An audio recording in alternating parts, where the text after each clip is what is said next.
Good morning. I learned from Wendell Berry that in 1940 there were 6,102,417 farms in the USA, of which the average size was 175 acres.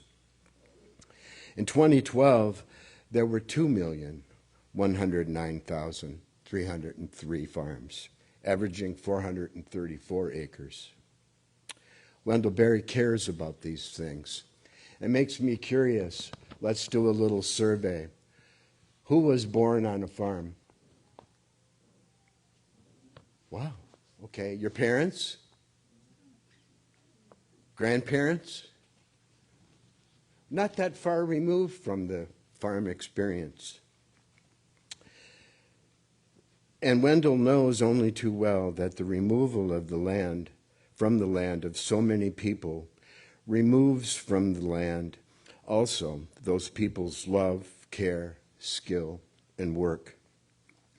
And removes the same love, care, skill, and work from those people.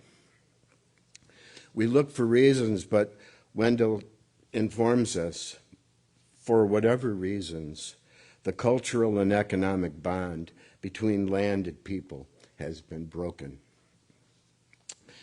Why invoke Wendell Berry?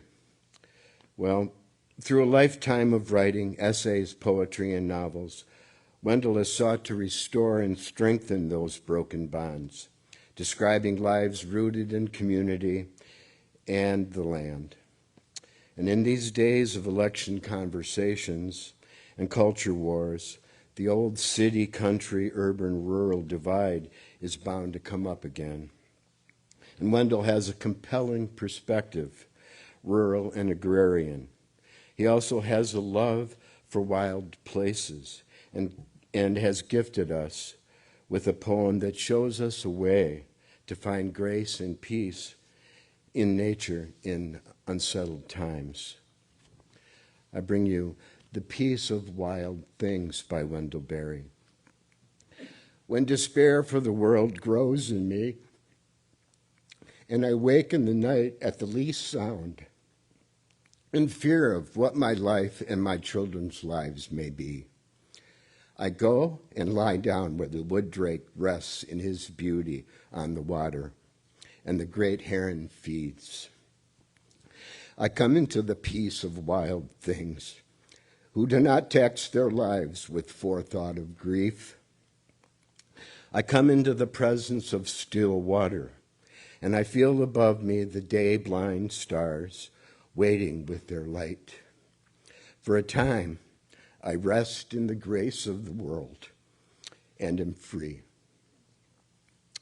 This simple practice of sitting with nature is what the poet Gary Snyder calls still hunting.